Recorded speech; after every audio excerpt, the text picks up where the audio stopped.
और अपना जो दूसरा प्रकरण है वाक्यपदीयम का, तो उस वाक्यपदीयम की चर्चा करते हैं। कल हमने देखा था कि जो हमारे जितने भी दर्शन हैं, जितनी भी स्मृतियां हैं, स्मृतियों को भी वेद के अनुरूप होने के कारण और उन सभी का मूल बीज वेद में, श्रुति में प्राप्त होने के कारण उन कारणों को लेकर के विद्वानों के द्वारा किए गए अपने सिद्धांतों की स्थापना, अपने दर्शनवाद की चर्चा, विभिन्न आगमों का, विभिन्न वादों का कथन, ये सब कुछ जितना भी है वह उस वेद प्रतिपादित तत्तद वचनों को लेकर के ही है। इसीलिए सभी दर्शन, सभी स्मृतियाँ, सभी धर्मशास्त्र, सारी विद्याएं हमें उन वेद और ब्रह्म के उपकारक माने जाते हैं। इसीलिए इनके विभिन्न रूप होते हुए भी सभी एक दूसरे के उपकारक हैं। अब जब इतनी बातें हो गई कि सभी का हेतु वेद में ही प्राप्त होता है, ये जितने भी वाद कहे गए हैं उन वादों का मूल आधार वेद में ही है, और उसी आधार को लेकर तत्तद आचार्यों ने जो बात कही है सभी प्रामाणिक हैं।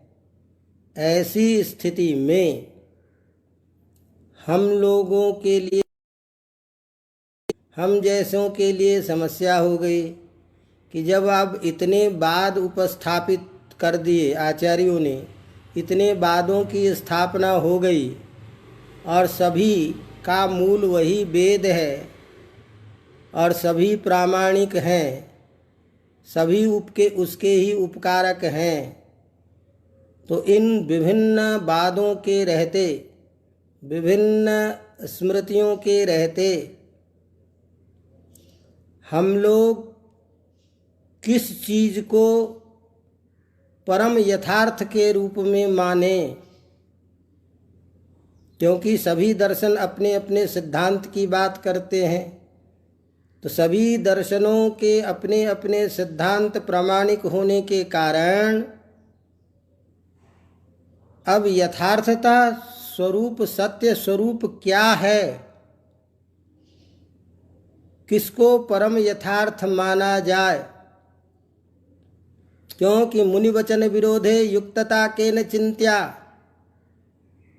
जब सब जगह इस तरह के हेतु वेद में ही देखे गए हैं और उस वेद के उन हेतुओं के आधार पर आचार्यों ने अपने उन विकल्पों के द्वारा निश्चित सिद्धांत को स्थापित करके अपने अपने दर्शन, अपने अपने सिद्धांत बनाए हैं, तो ऐसी स्थिति में क्या सभी को एक रूप में, परम तत्व के रूप में, यथार्थ के रूप में माना जाए, या कोई ऐसी विलक्षण बात है जो सबका अविरोधी हो, जिसमें किसी मत मतांतर की बातें न हो और जो सबको सम्मान्य हो?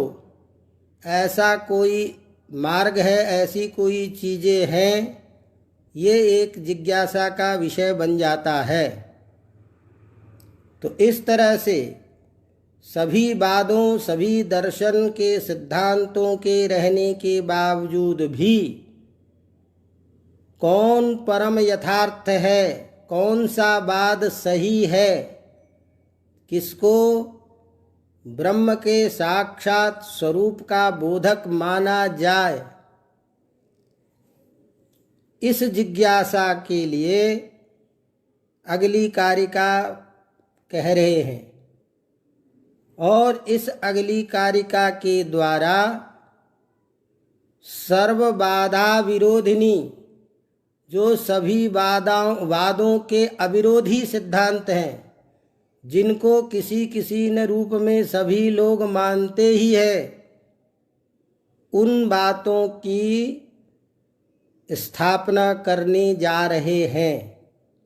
अतः अंतिम जो सबका परिणाम है, जो सत्य रूप में जो विद्या है, जिसकी व्याख्या में सभी प्रवृत्त होते हैं, जिसमें किसी का विरोध नहीं है, वह परम सत्य विद्या क्या है, इस जिज्ञासा के प्रक्रम को ध्यान में रख करके ही ये कारिका कही जा रही है। और वो कारिका कह रहे हैं, सत्या विशुद्धि तत्रोक्ता विद्यैवेक पदागमा युक्तः प्रणव रूपेण सर्वबाधा विरोधिनी। सत्या विशुद्धि तत्रोक्ता, तत्र नाम पूर्व कारिका के द्वारा जो आपको विभिन्न वादों की चर्चा की गई है कि तस्यार्थवाद रूपाणि निश्चित्य स्वविकल्पजाः, उसी वेद प्रतिपादित तत्तद अर्थवाद विधि निषेध आदि वचनों को आधार बना करके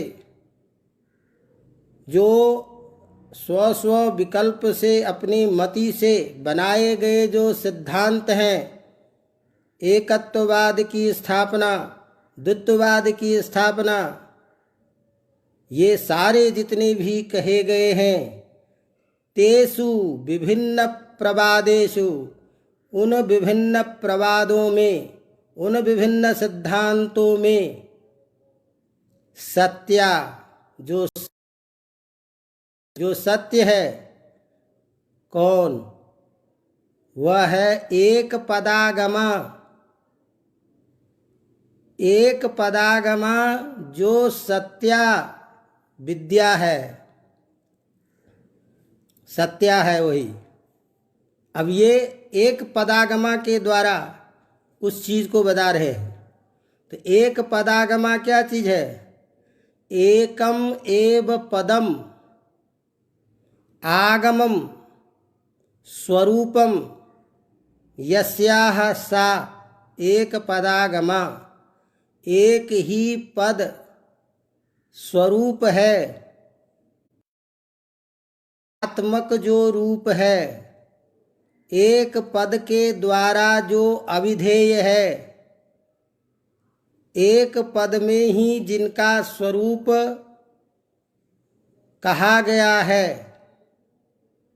ऐसी जो एक पदात्मिका जो श्रुति विद्या के द्वारा प्रतिपादित, क्या तो वो एक विद्या क्या है?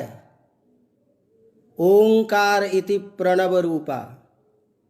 ओंकार के रूप में, प्रणव के रूप में जो एक पद के द्वारा ही उस ब्रह्म तत्व को बताया गया है,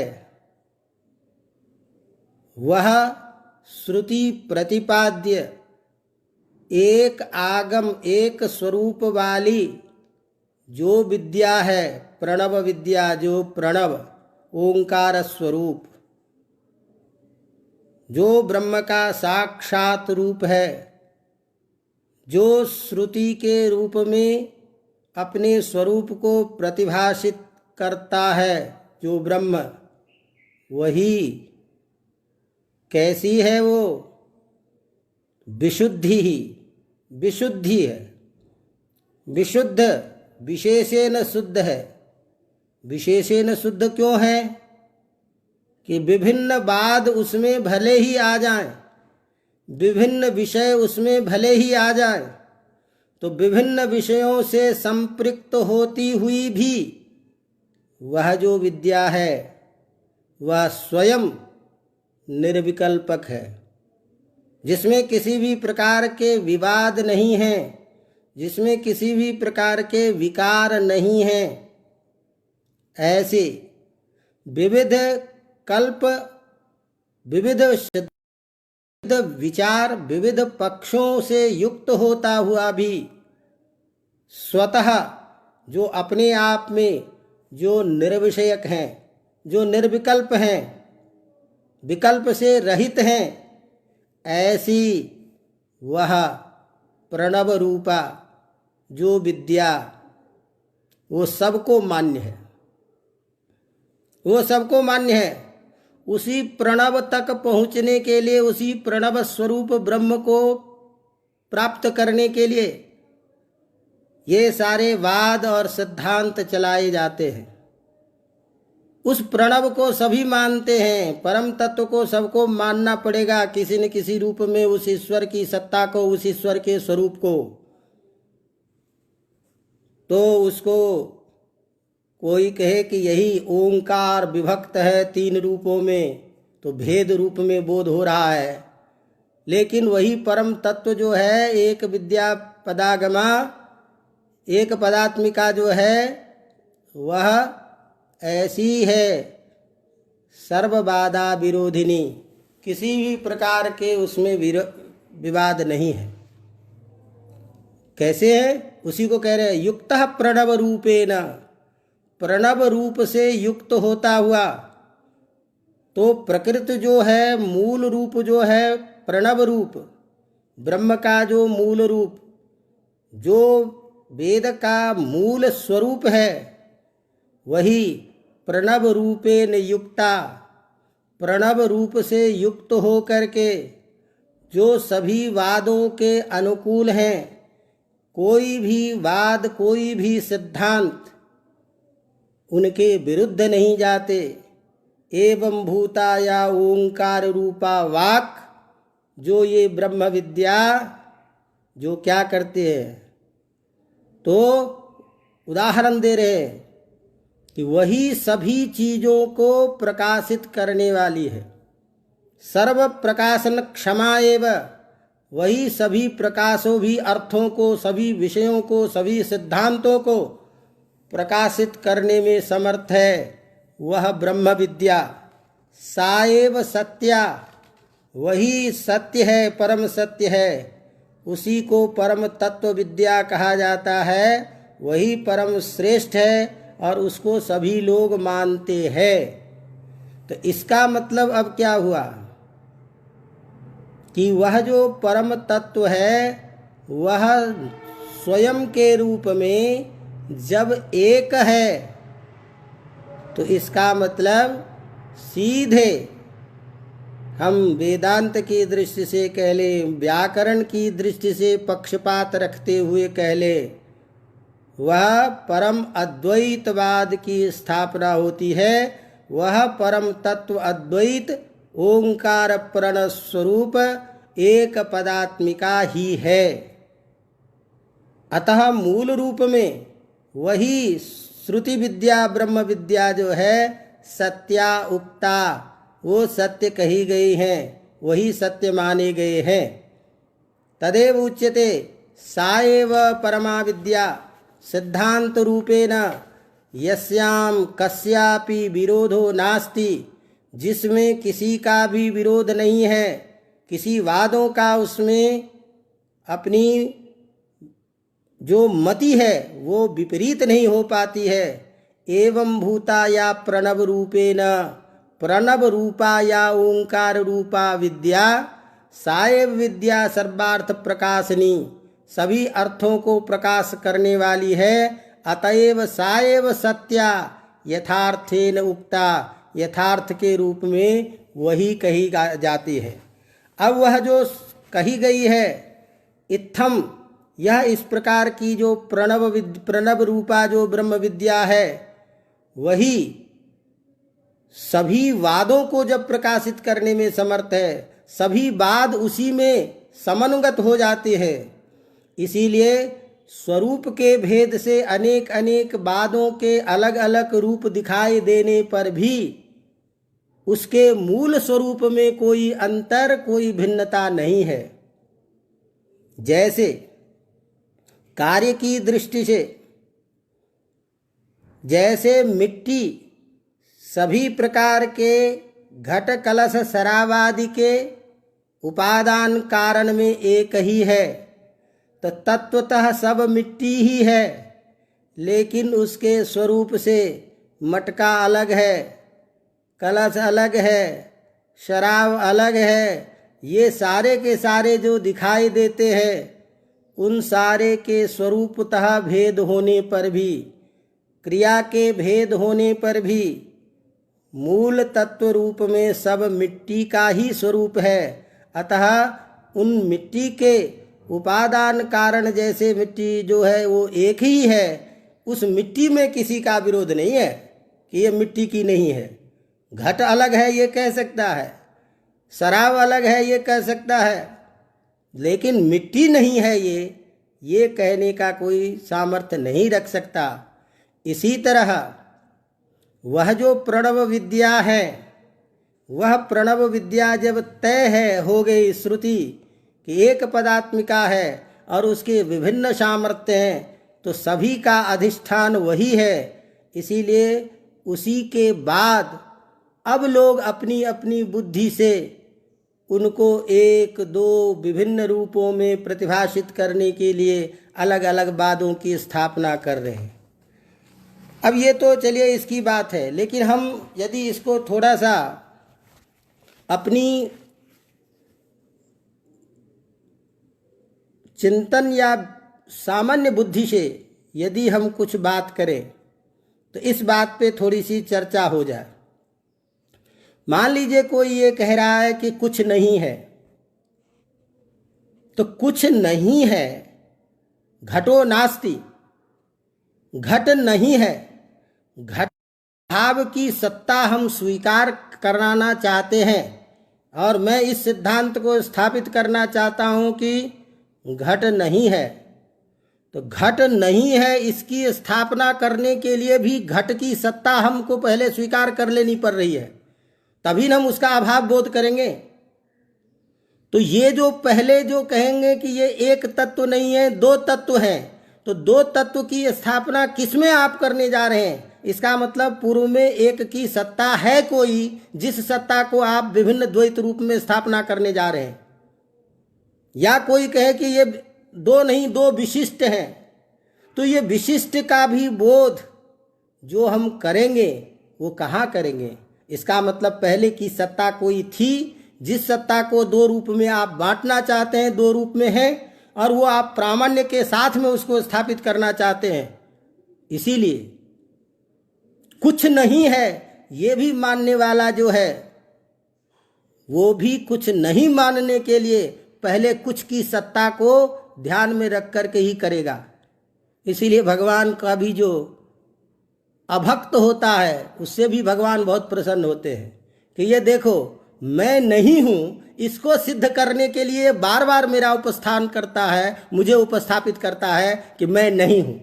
तो मेरे अभाव को बोध कराने के लिए भी ईश्वर की का उपस्थापन आवश्यक है। इसीलिए जो विशुद्ध, जो भौतिकवादी जिसको हम चार्वाक दर्शन कहते हैं, वह चार्वाक दर्शन जो शरीर को भी आत्मा मान रहा है, तो एवं भूतक जो भूत जो शरीर है, तो शरीर तो कोई भी शरीर ही होगा। तो यह जो ओंकार स्वरूप शरीर है, उसके अर्थ को भले ही मत मानो, लेकिन शब्द स्वरूप के उस शरीर को तो मानना ही पड़ेगा, किसी न किसी शरीर। अंतर क्या है कि तुम इस शरीर को मान रहे हो, वहाँ वो शरीर है। शरीर की भी सत्ता तो स्वयं है ही, और जहाँ शरीर में अंतर है कि वह शरीर ऐसा शरीर है कि जिसको तुम इस शरीर को चैतन्य विशिष्ट मान रहे हो, वह भी शरीर अपने आप में चैतन्य विशिष्ट है। इसीलिए न तो हम कोई भी दर्शनवादी दो की स्थापना करेंगे, विशिष्टाद्वैत की स्थापना करेंगे, अद्वैताद्वैत की स्थापना करेंगे, द्वैतवाद की स्थापना करेंगे। किसी भी चीज़ की स्थापना करने के लिए पूर्व की जो सत्ता है वह सत्ता पहले उपस्थित रहेगी, उसी का भेद के रूप में, अभेद के रूप में प्रमाण के साथ हम उपस्थापित करते रहते हैं। इसीलिए ये तय करना पड़ेगा, ये स्वविकल्पज बुद्धि नहीं, ये एक स्वाभाविक बुद्धि होनी चाहिए कि भैया जिस स्थापना करने जा रहे हैं इसका मतलब पूर्व में वो कोई सत्ता है, और वो जो सत्ता है वो एक पदात्मिका ही सत्ता है, जिसको श्रुति ओंकार के रूप में कह रही है कि एका एव सा ओंकार रूपा प्रण रूपा एव सर्व विद्या सा एव वाक। उसी वाक का ये विस्तार है, वही शब्द स्वरूप है, वही प्रणव स्वरूप है, वही वेद स्वरूप है, और वही ब्रह्म का शरीर है। और वह ब्रह्म का शरीर समस्त चीजों के सामर्थ्य को लेकर के चलता है। अतएव साएव सर्वबाधा विरोधिनी, वही जो श्रुति विद्या के द्वारा प्रणव प्रतिपादित जो प्रणव विद्या है, उस प्रणव रूप ओंकार को कोई भी निषेध नहीं कर सकता, सभी की मति उसमें रहती ही है। तस्मात् सर्व विद्या विरोधिनी वर्तते। उसी बात को लिख रहे हैं, सत्या विशुद्धि तत्रोक्ता विद्यैवैक पदागमा युक्ता प्रणव रूपेण सर्वबाधा विरोधिनी। तो सर्वबाधा विरोधिनी सत्यपि किम वर्तते, विशुद्धि अपि वर्तते। विशुद्ध है। क्यों विशुद्ध क्यों कहा? क्यों जिसमें इतने बाद हों वो विशुद्ध कैसे होंगे? नहीं, समस्त विषयों से व्याप्त होते हुए भी वो इन सब से भिन्न हैं, पड़े हैं। अतएव सर्वकल्पना दोष रहिता सर्वबाधेषु यस्मिन् कस्मिन्नपि यो हि सिद्धान्तः प्रतिपादितः तत्तत् सिद्धांत संबलिते स्वपि यथार्थतः परम रूपेण प्रतिष्ठिता सा ब्रह्म विद्या वाक् वर्तते। अतः साएव नित्या, इसीलिए वही एक विद्या नित्य है जिसके द्वारा इस अद्वैतवाद की स्थापना हो रही है। और उसी हमारे व्याकरण के सिद्धांत के आधार पर वही शब्द तत्व जिसको हम एक के रूप में कहते हैं, भिन्न कार्य के सामर्थ्य के द्वारा समस्त घटपटादि की उपस्थिति होती है, वह जब पहले से हमारा तय है तब द्वैतवादी आकर के कहे कि नहीं इसमें दो चीज है, एक ये अलग है और ये एक अलग है। आप द्वैत की सिद्धांत को करने के लिए, दो लाने के लिए एक तो लाना ही पड़ेगा, एक के बिना दूसरा कैसे आएगा? द्वित्व की संख्या का बोध कैसे होगा? द्वित्व की संख्या में एकत्व संख्या पहले रहेगी, एकत्व संख्या होने पर ही द्वित्व संख्या का बोध उसमें आप अलग अलग करेंगे। इसलिए द्वैतवादियों का जो सिद्धांत, दोनों के रहने पर विशिष्टाद्वैत का सिद्धांत, अद्वैताद्वैत का सिद्धांत, नास्ति का सिद्धांत, शून्यवाद का सिद्धांत, कोई भी सिद्धांत स्थापित करने के लिए उस सिद्धांत को रखना पड़ेगा। इसीलिए यह परमार्थ जो है वही परमार्थ रूप में प्रणव विद्या के रूप में यह स्थापित किए गए हैं। और सारे के सारे संसार की जितनी भी एक विद्याएं हैं जो स्व बुद्धि कल्पित विद्याएं हैं, वो कल्पित विद्याएं केवल उस ब्रह्म की प्राप्ति का एक साधन मात्र है, प्राप्ति के ज्ञान प्राप्त करने का उपाय मात्र है। इसलिए तदतिरिक्त और कुछ भी नहीं है। अब जब कुछ भी नहीं है तो फिर ऐसी स्थिति में वही जब सत्य है तो फिर ये सारे के सारे बाद और सिद्धांत जो है ये क्या है, इसको किस रूप में माने या नहीं? ऐसा होने पर भी इस समस्त वादों की स्वीकृति, समस्त वाद की स्थापना आवश्यक है, करनी ही पड़ेगी। क्योंकि ये समस्त वाद, समस्त सिद्धांत ज्ञान संस्कार हेतवः, ये सारे के सारे ज्ञान और संस्कार के लिए होते हैं कि हमें उस प्रकार का ज्ञान हो, ब्रह्म प्राप्ति का ज्ञान हो जाए, यथार्थ को प्राप्त करने का ज्ञान हो जाए, मेरे में तादृश संस्कार हो। तो संस्कार हेतु है, ज्ञान हेतु है। तो ये जितने भी सारे शास्त्र बताए गए हैं सब ज्ञान संस्कार हेतु वाले हैं। इसीलिए इनकी भी उपयोगिता सबकी है, सभी प्रामाणिक हैं, सभी यथार्थत्वेन उस ब्रह्म के उपकारक है। इस बात को बताने के लिए अगली कारिका प्रस्तुत करते हैं, और वह है, इसी बात समझ में आ गई जब हमने कहा कि वही प्रणव विद्या सत्या विशुद्धि एक पदागमा नित्या सा एव यथार्थ विद्या श्रुति रूपा प्रणव युक्ता वर्तते। तो तर्हि अस्याम स्थितौ एवं भूता ये वादाः सन्ति, इस रूप में जो ये अनेक वाद हैं, इन वादों की यथार्थता कैसे होगी, इनका स्वरूप किस लिए, फिर इसके प्रति कारण क्या होगा, इस बात की आशंका को ध्यान में रखते हुए आगे की कारिका कह रहे हैं कि नहीं, ऐसी कोई बात नहीं है, सभी उपकारक हैं, सभी के कुछ विशेष हेतु हैं, और सभी के विशेष हेतु होने के कारण उस सभी दर्शन और सिद्धांतों की, सभी आगमों की, सभी विद्याओं की आवश्यकता है। उस बात को बताने के लिए कह रहे, विधातुस्तस्य लोकानाम अंगोपांग निबंधनाः विद्याभेदाः प्रतायन्ते ज्ञान संस्कार हेतवः। अंगोपांग निबंधनाः विद्याभेदाः ज्ञान संस्कार हेतवः। ज्ञान संस्कार हेतु हैं, जिसके ज्ञान संस्कार हेतु वाला ये सारे हैं। अब इसकी चर्चा कुछ कर लेते हैं। क्या कह रहे हैं, विधातुः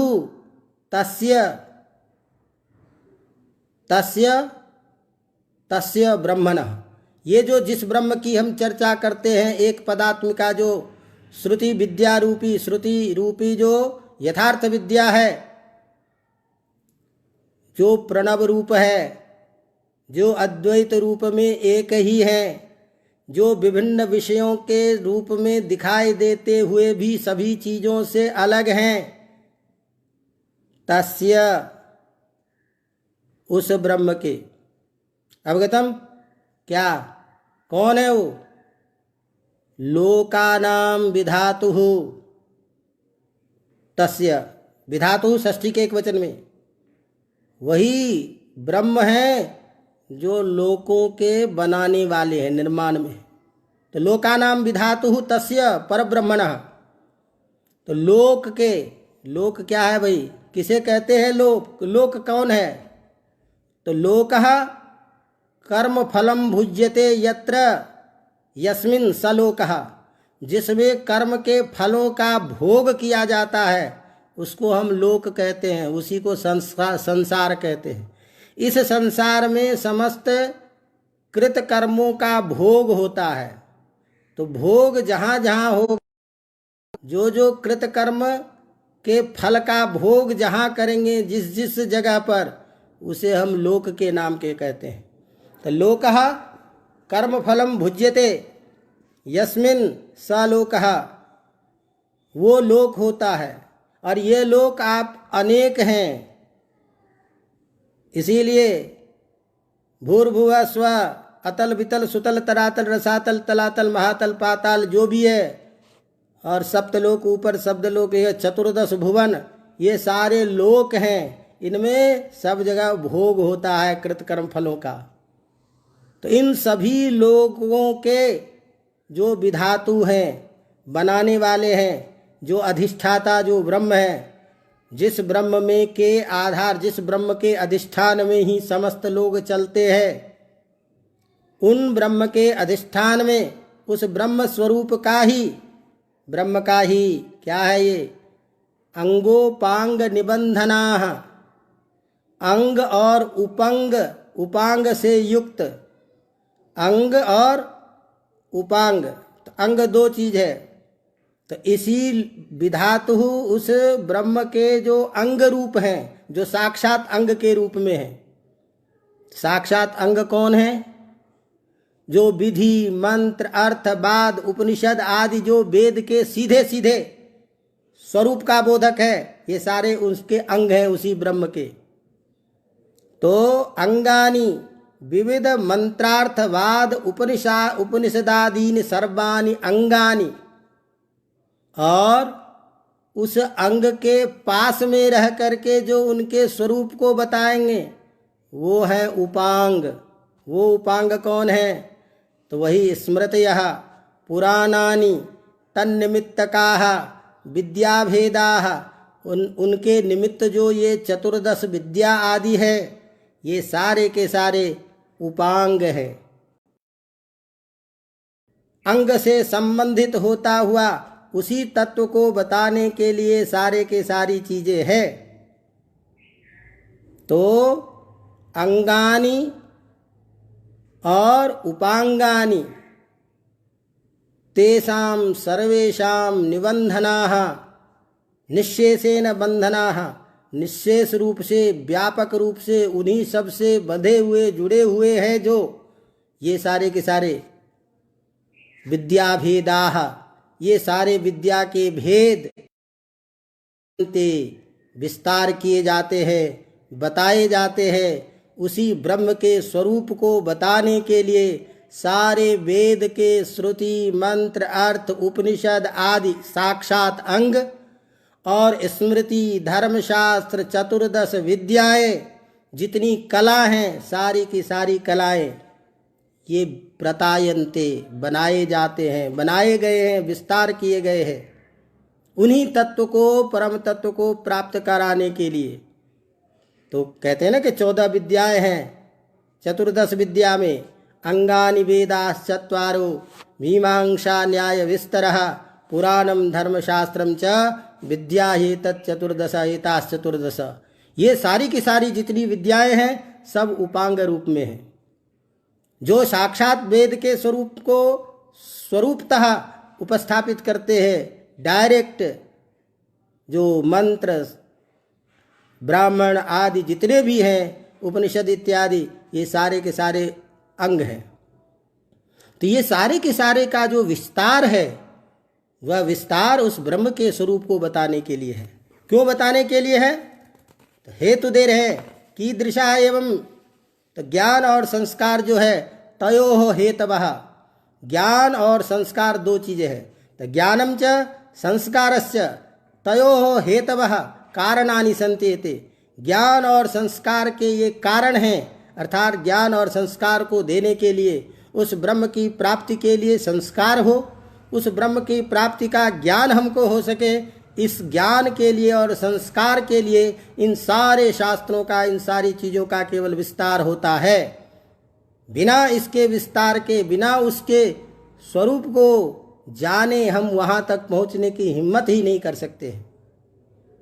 इसीलिए सभी उसके होते हैं। अब ये दो चीजें यहाँ कहा कि ज्ञान और संस्कार, इसका मतलब क्या है? इसका मतलब ये चीज है, ये भी समझना हमने चाहिए कि कुछ तो शास्त्र ऐसे होते हैं, जो कुछ तो ऐसे सिद्धांत हैं जो ज्ञान और संस्कार दोनों को देते हैं, दोनों के लिए है। कुछ ऐसे हैं जो ज्ञान मात्र का, ज्ञान के बोधक होते हैं, ज्ञान को देने वाले होते हैं, ज्ञान परक होते हैं, जिसका हेतु ज्ञान है। कुछ ऐसे हैं जो संस्कार मात्र को बोधित करता है, अर्थात कुछ परम अलौकिक सत्ता के बारे में बताता है, कुछ डायरेक्ट संसार की चीज़ों के बारे में व्याख्यान करता है, कुछ शरीर शुद्धि की बात करता है, तो कुछ शरीर से लेकर के इस भौतिक पदार्थों के भी ज्ञान के साथ साथ कुछ परम तत्व का भी ज्ञान कराता है। तो ये सारे के सारे शास्त्र जो ऐसे हैं ये दोनों के लिए है। जैसे हमने कहा कि कुछ विद्याएं ऐसी होती है जो दोनों के लिए होती है। जैसे मान लीजिए व्याकरण है, जैसे मान लीजिए निरुक्त है, तो व्याकरण और निरुक्त जो है ये वाणी का संस्कार करता है और वाणी का संस्कार और तज्जन्य ज्ञान कराता है। तो ये दोनों के लिए है। तो व्याकरण और निरुक्त के द्वारा ज्ञान भी करा होता है और संस्कार भी किया जाता है। संस्कारित माने पवित्री करना, शुद्ध करना। तो इस व्याकरण और निरुक्त के द्वारा वाणी की शुद्धता भी होती है और उस तत्व का ज्ञान भी कराया जाता है। इसी तरह से सांख्य योग जो आदि जो शास्त्र है उसके द्वारा भी बुद्धि का संस्कार होता है और सम्यक ज्ञान विवेक ख्याति के द्वारा उस तत्व तक जाया जाता है। इसीलिए सांख्यादि जो शास्त्र हैं ये भी ज्ञान और संस्कार दोनों को देते हैं। वेदांत आदि जो शास्त्र है ये दोनों को देते हैं, साक्षात यथार्थ ज्ञान को प्राप्त कराते हैं। इसीलिए आत्म तत्व के ज्ञान को प्राप्त कराना ये सारे के सारे होते हैं। लेकिन धर्मशास्त्र है, कर्मकांड है आदि जो विषेद शास्त्र है, ये विधि और निषेध के वचन के द्वारा जो याग है, व्रत आदि विधान है, इस व्रत आदि विधान के द्वारा शरीर और अंतःकरण का संस्कार करता है और तज्जन्य संस्कार से पुण्य को प्राप्त कराता है। इसीलिए यह जो है संस्कार मात्र का बोधक है। इसीलिए इसी तरह से अष्टांग जो है, चिकित्सा शास्त्र जो है, आयुर्वेद इत्यादि जो शास्त्र है, ये सारे के सारे शरीर के संस्कार हेतु है। शिल्प आदि जितने भी शास्त्र हैं वो शरीर और बुद्धि के बाह्य जो भौतिक पदार्थ हैं, इन सब का ज्ञान का कारण होता है। तो कहने का मतलब ये समस्त हमारे जितने भी शास्त्र हैं, ये सारे के शास्त्र हमारे कोई शरीर की शुद्धि करता है, कोई मन की शुद्धि की बात करता है, कोई आत्मा की शुद्धि की बात करता है, और इन सब शुद्धियों के द्वारा जो प्राप्त जो तज्जन्य जो ज्ञान है, उस ज्ञान के माध्यम से उस लक्ष्य तक पहुंचाने का काम करता है। इसीलिए सबके हेतु हैं और सबका हेतु वही है कि ज्ञान प्राप्त कराना, बुद्धि की शुद्धता, अंतःकरण की शुद्धता। जब तक ये सब न हो, क्यों हम पढ़ें, जब आप कादंबरी पढ़ते हो, सुकना सोपदेश पढ़ते हैं, क्या कहता है, अपगते ही मलसी। जब चित्त में मल होता है तो ऐसे चित्त में मल होने पर वह चित्त किसी चीज को धारण करने में समर्थ नहीं होता है। इसीलिए चित्त की शुद्धता, जिसकी बुद्धि विभ्रम हो चुकी है, ऐसे को नहीं ना भाष्यकार कहते हैं, अनर्थकम व्याकरणम तेभ्यः प्रतिपन्न बुद्धिभ्यः अध्येतृभ्यः सुहृद भूत्वा इदम शास्त्रम अन्वाचस्ते। जो लोगों की बुद्धि खराब हो गई है कि शास्त्र पढ़ के क्या होगा, इससे क्या फायदा, ऐसे विप्रतिपन्न बुद्धि वाले, उल्टी बुद्धि वालों के लिए भी हठात नहीं, सुहृद भूत्वा, अरे भैया पढ़ ले, इससे कुछ काम होगा, बुद्धि साफ होगी, चिंतन सही बनेगा, विवेक उत्पन्न होगा, सही गलत का ज्ञान होगा, इत्यादि प्रकार का बोध करा करके हम उसके तरफ प्रवृत्त करते हैं। इसीलिए जितने भी वाद हैं, जितने भी सिद्धांत हैं, वो सारे के सारे सिद्धांत उस ब्रह्म की शक्ति से समन्वित होते हुए तत्तद मार्गों के द्वारा ज्ञान और संस्कार को बनाने वाले होते हैं, और ज्ञान और संस्कार के साथ साथ उस ब्रह्म तक पहुंचाने का एक परम साधन कहा गया है। इसीलिए किसी की निरर्थकता, किसी का विरोध परस्पर भी नहीं होता है। अतः सभी उपकारक है, सभी मान्य हैं, सभी को स्वीकार करना चाहिए, तत्तद अपने सिद्धांत के अनुरूप ही आगे बढ़ना चाहिए। इसीलिए जो जिस सिद्धांत को मानता है उसी सिद्धांत में गति होती है। इसीलिए तो कहा कि भाई कोई जरूरी नहीं है। भगवान कहते हैं, उदाहरण क्या पढ़े हैं व्याकरण में, भक्तो हरिमभि, भक्त जो है, उदाहरण ध्यान यार कि भक्त जो है भगवान से बड़े हो जाते हैं भक्त। इसीलिए मद्भक्ता यत्र गायन्ति तत्र तिष्ठामि नारद, भगवान केवल उस भक्त से देख रहा है कि चाहे उल्टा कर रहा है कि सीधा कर रहा है, कर तो रहा है मेरे लिए ही, मेरा ही यदि वो स्वरूप में अभाव का भी बोध करा रहा है, मेरी निंदा भी कर रहा है, तो निंदा करने के लिए मेरा कर रहा है। और भगवान को तो चाहे निंदा के रूप में नाम लो, चाहे विधि निषेध के रूप में नाम लो, नाम में ही सामर्थ्य है। रामेति द्वयक्षरम नाम मानभंगा पिनाकिनः। अरे राम में अर्थ में इतनी ताकत नहीं है जितनी ताकत उस शब्द में है। तो इसीलिए ये सारे के सारे संस्कार के द्वारा उसी ब्रह्म का ज्ञान कराया जाता है। इसीलिए सभी सार्थक हैं, सभी उपादेय हैं, और सभी का आश्रय करना चाहिए। जो जिस सिद्धांत को मान रहा है उसी सिद्धांत के अनुरूप हमें अपनी बुद्धि और संस्कार को शुद्धि करते हुए उस तक पहुंचाने का एक साधन है। इसीलिए किसी भी साधन को हम अहेतुक न माने, किसी भी साधन की निरर्थकता को न स्वीकार करें। इस बात को बताने के लिए कह रहे हैं कि एक होते हुए भी अन्य समस्त वादों की स्थापना उसी परम तत्व को बताने के लिए किया गया है। उसी बात को लिखता है कि विधातुस्तस्य तस्य विधातुः विधातुः तस्य लोकानाम विधातुः तस्य, इस समस्त संसार को बनाने वाले जो, इस समस्त संसार के अधिष्ठान भूत जो वह ब्रह्म है, जो सबका उपादान कारण है, जो विभिन्न, जैसे उदाहरण दिया कि मिट्टी स्वरूपतः एक होने पर भी भिन्न भिन्न रूपों में, आकृति में मिट्टी से बने हुए जो पदार्थ विशेष हैं उनके भिन्न भिन्न स्वरूप होने पर भी मिट्टी के रूप में वह सब अभेद है। इसी तरह सभी शास्त्र अलग अलग सिद्धांत का होता हुआ भी वस्तु तत्व के रूप में प्रतिष्ठापना में सभी एक ही रूप में है। इसीलिए उस ब्रह्म से कोई अलग नहीं है, ब्रह्म से भिन्नता नहीं है किसी की। इसीलिए सर्वेपि अंगोपांग निबंधनाः एताः विद्या भेदाः प्रतायन्ते, इसीलिए सारे के सारे उसी ब्रह्म के प्राप्ति के लिए ज्ञान संस्कार हेतु बनते हुए इन सारे शास्त्रों का विस्तार किया गया है, इसकी प्रवृत्ति होती है।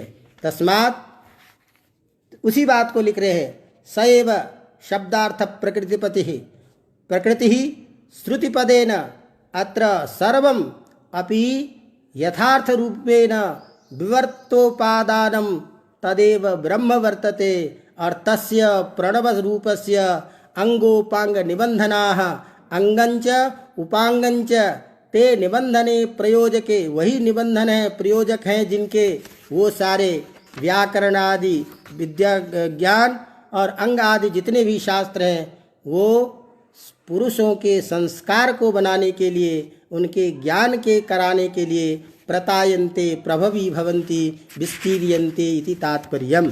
अतः समस्त चीज़ों में उसकी सार्थकता है और उसके विस्तार होने के कारण वह विस्तार उन्हीं ब्रह्म का है, उन्हीं आत्म तत्व का है।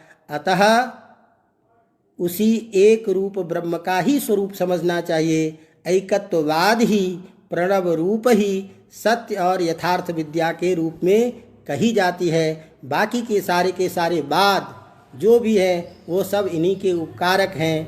यह व्याकरण की दृष्टि से जो अद्वैत की तरह अद्वैत वेदांत की तरह अद्वैतवाद की स्थापना करता है, उस दृष्टि से यहाँ इस सिद्धांत का निरूपण किया जाता है। और इस निरूपण में यदि वस्तु तत्वेन यदि विचार होता है तो ये बात तो सही है कि जितने भी भेद की परिकल्पना की गई है ये एक के सत्ता के बाद की ही सत्ता का भेद विभेद हो रहा है। अर्थ सारे तत्त श्रुतियों में प्रतिपादित तत्तद लिंग को देखकर। अतः वह लिंग प्रयोजक है, वह हेतु प्रयोजक है सबके सिद्धांत बनने में। इसीलिए सबके अलग अलग सिद्धांत दिखाई जो दे रहे हैं वो अपनी बुद्धि का विस्तार है और उस रूप में ज्ञान प्राप्ति का एक मार्ग है।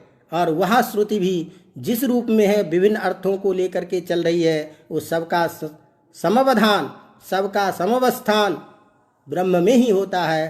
तो इसीलिए एक रूप में ही उसको माना जाए, अद्वैत के रूप में ही माना जाए।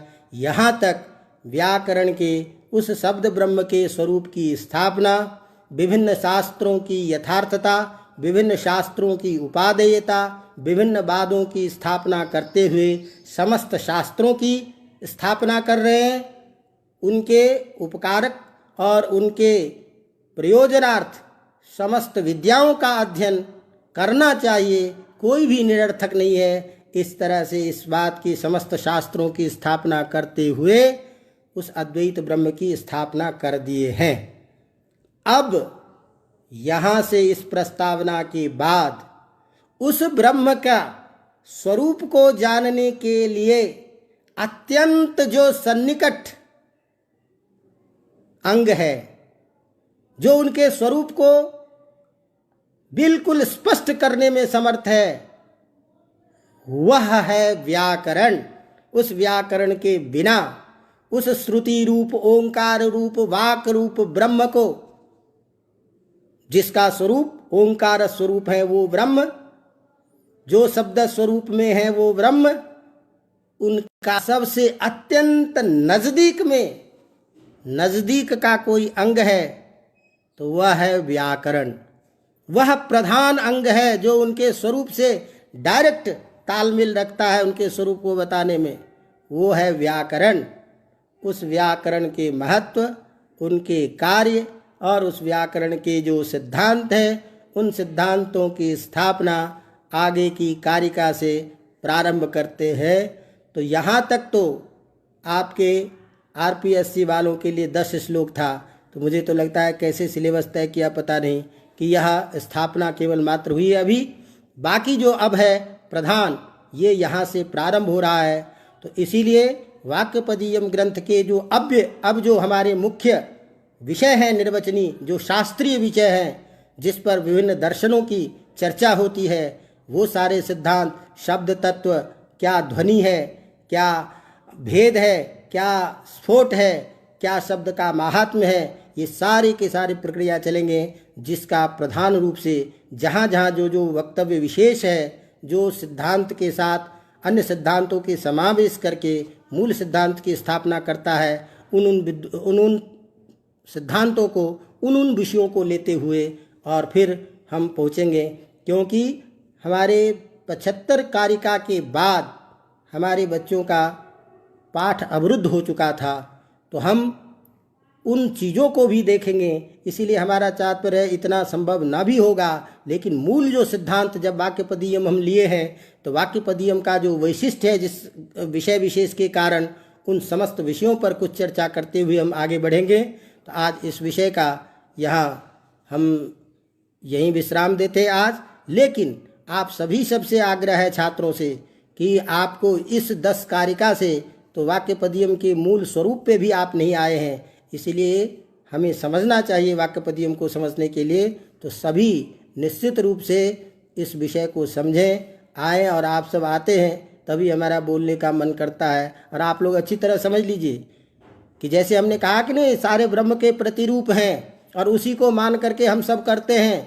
सभी देवताओं की मूर्ति सामने में रखते हैं, तो मूर्ति में समझ रहे हैं कि मूर्ति है, नहीं, मूर्ति नहीं है, मूर्ति में डायरेक्ट वही है, उन्हीं का बोध हमको होता है। यही तो हम ज्ञान करते हैं और यही ज्ञान कराने के लिए शास्त्र है। आप सब प्रत्यक्ष रूप में भले ही ना हो, लेकिन जो फोटो लगा रखे हैं आप लोग, उन्हीं फोटो को देख करके खूब उत्साह के साथ बोलता हूँ। तो आप सब यदि नहीं रहोगे, फोटो नहीं दिखाई देगी, तो फिर मुझे बोलने में भी दिक्कत आएगी। इसलिए आप लोगों की भी उपस्थिति आवश्यक है। क्यों? कि उभयो सन्निकर्षजन्य ज्ञानम भवति, तो दोनों का परस्पर सन्निकर्षजन्य ज्ञान नहीं होगा तो फिर कैसे काम चलेगा। इसीलिए इसी के साथ में आज एक प्रसंग चूँकि समाप्त हो गया है, समय भी हो गया, तो यहीं पर हम विश्राम लेते हैं। फिर अपन कल मिलेंगे यथा समय। और आप सभी से आग्रह रहेगा कि सभी उपस्थित रहे और मुझे भी बल प्रदान करते रहे। इसी के साथ धन्यवाद और मैं विदा लेता हूँ। धन्यवाद।